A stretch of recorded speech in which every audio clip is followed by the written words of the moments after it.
So welcome again, my friends, for the past year question of part 2. Okay, first I want to correct myself before discussing this question.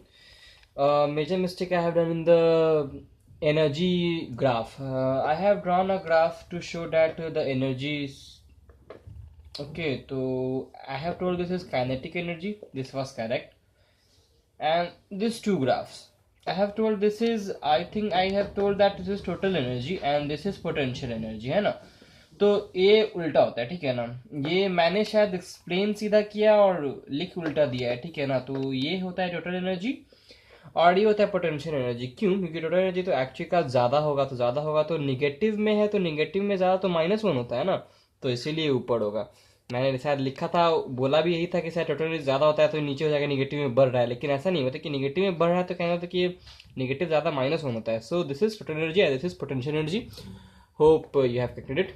Okay, so now let's move on to the question. Question क्या कह रहा है? तो question ये कह रहा है कि a planet moving in an elliptical orbit having minimum distance r1 and farthest distance r2, v1 and v2 is the velocity respectively। तो यानी कि एक सन से एक प्लैनेट है, ठीक है, वो मूव कर रहा है और ये जो है उसका r1 है और ये जो है इसका r2 है कि नहीं? यहाँ पर है तो v2 है, यहाँ पर है तो v1 है। इसका क्या होगा? तो हमें पता है कि एंगुलर मोमेंटम कंजर्व रहता है। केप्लर्स लॉ ने हमें ये बताया है कि dA upon dt areal velocity is equal to L upon 2m। तो यानी कि एंगुलर मोमेंटम जो होता है वो एक कांस्टेंट के बराबर होता है। अगर मास भी कांस्टेंट है, इसको उधर ले जाएगा तो L पूरी की पूरी एक कांस्टेंट क्वांटिटी है कि नहीं?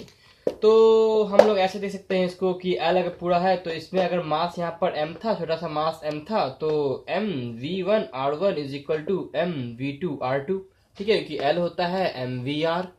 ओके, मैंने रोटेशनल डायनामिक्स में बताया भी है कि L is equal to m v r कैसे आता है, ठीक है? तो L is equal to m v r तो लिखा आ सकता है इसको यहाँ पर, तो एम एम कैंसिल आउट हो जाएगा, तो v one by v two जो होगा वो हमारा हो जाएगा आर टू अपॉन r1।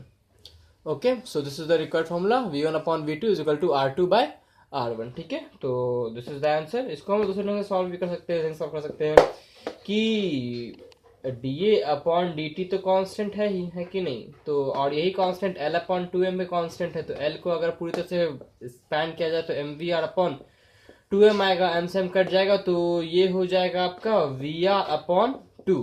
तो ये कांस्टेंट के बराबर है कि नहीं? तो लिखा जा सकता है v1 r1/2 is equal to v2 r2/2। 2 से 2 cancel, v1/v2 is equal to r2/r1। Okay,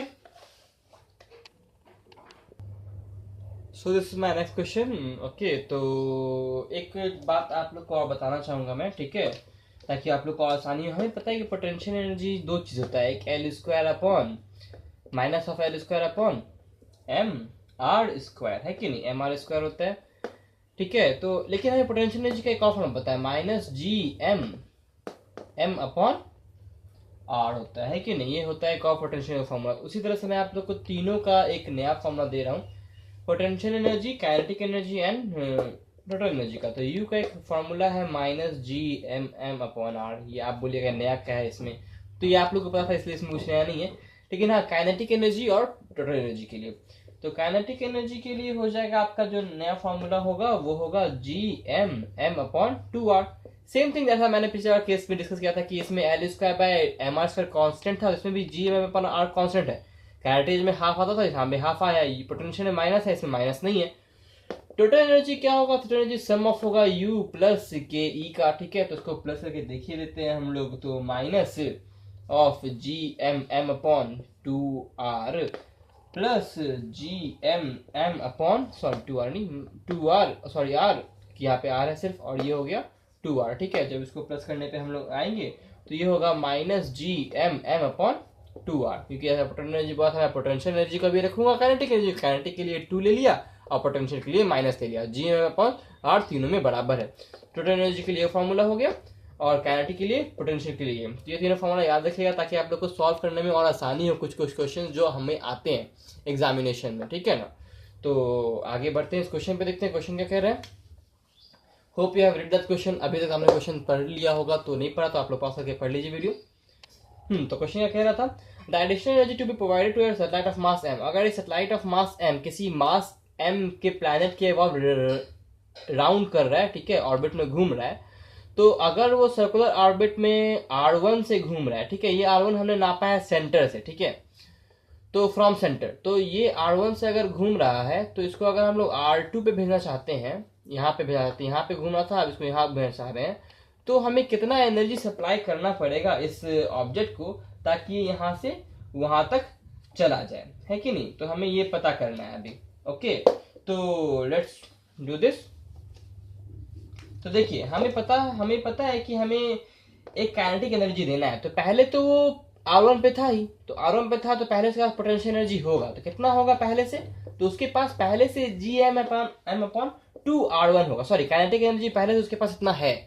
क्यों है? क्योंकि वो R1 ऑर्बिट में मूव कर रहा था। R1 ऑर्बिट का मूव करने का काइनेटिक एनर्जी का फॉर्मूला क्या था? Gm/m/, ये था फॉर्मूला 2r। तो r क्या है हमारा? ये R1 है अब हमारा।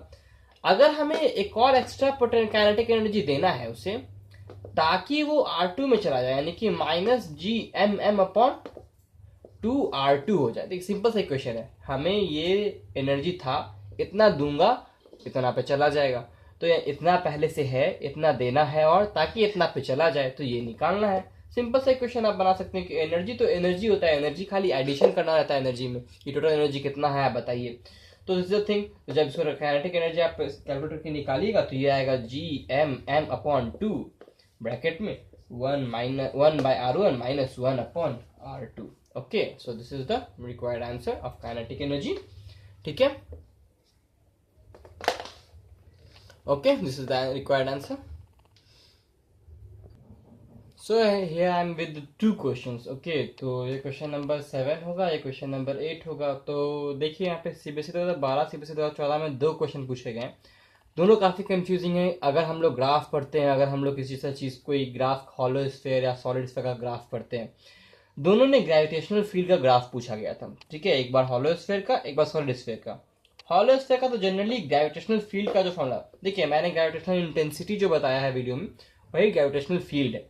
ठीक है, तो ग्रेविटेशनल फील्ड का फॉर्मूला तो सिंपल सी बात है, हमें पता है कि r तक 0 होता है, तो यहाँ तक 0 होता है, और इसके बाद ये तुरंत r पे मैक्सिमम पे जाता है और फिर तुरंत नीचे आता है, इस जंग से आता है। ठीक है, r से होता है तो ठीक है, और ये फील्ड का फॉर्मूला है, लेट इट बी IE से डिनोट करते हैं, मैंने अपने वीडियो में I से डिनोट किया हुआ है, ये फॉर्मूला है। ठीक है ना, लेकिन इसका जो ग्राफ था 2014 में, इसने दोनों ऑप्शन दिया था। सॉलिड स्फीयर का हमें ग्राफ इस ढंग से पता है, हमें ये पता है सॉलिड स्फीयर का ग्राफ है कि नहीं, और ये था r पे।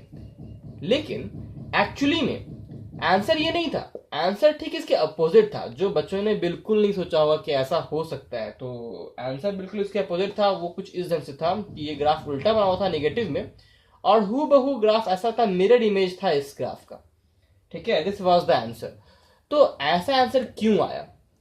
ये आंसर सिर्फ और सिर्फ आपको ये समझ में आ जाएगा कि हमें अगर इस ढंग के ऑप्शंस दिए रहे क्वेश्चन में तो हमें इसी को लगाना है, इसे नहीं लगा सकते हम लोग, या इसे नहीं लगा सकते। अगर इसमें भी इसका ऑप्शन मिरर इमेज वाला दिया रहता, अगर ये भी ग्राफ आपका इस ढंग से रहता हमारा, तो हमें इसमें ऐसे ही लगाना पड़ता, ये वाला ही सही होता, R वाला।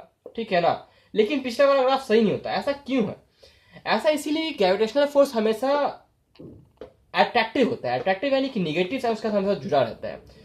तो इन दैट केस हमें तो पता है कि इंटेंसिटी का फॉर्मूला जो होता है हम लोग नॉर्मली Gm/r लिखते हैं, लेकिन अगर हम लोग उसको मेन ग्रेविटेशन के सोल से देखें, उसके आत्मा से देखें, तो यहाँ पे निगेटिव आना जरूरी है, क्योंकि वो एक अट्रैक्टिव फोर्स है। Gravitational force can not be repulsive, कभी रिपल्सिव नहीं हो सकता। तो ये निगेटिव के कारण ऐसा होता है। तो निगेटिव को कंसिडर नहीं किया जाए तो हमारा ग्राफ ऐसा आएगा, और नेगेटिव कंसीडर कर लिया जाए तो हमारा ग्राफ ऐसा आएगा। तो अब भाई कब करना है कब नहीं करना, वो क्वेश्चन देख के आपको समझ में आ जाएगा। अगर क्वेश्चन में नेगेटिव वाला ग्राफ दिया हुआ है तो you should tick that answer as answer, लेकिन ये पॉजिटिव वाला ग्राफ सही नहीं होगा। लेकिन अगर सारे ग्राफ पॉजिटिव में है तो पॉजिटिव वाला। अब ऐसा नहीं है कि आपको ये ग्राफ इसमें 2 ऐसे ऐसे दे दिया जाए तो आप जो सेट कर जाएगा कि नेगेटिव में था, नहीं, इसका मिरर इमेज होना चाहिए, जरूरी है। Okay, thank you.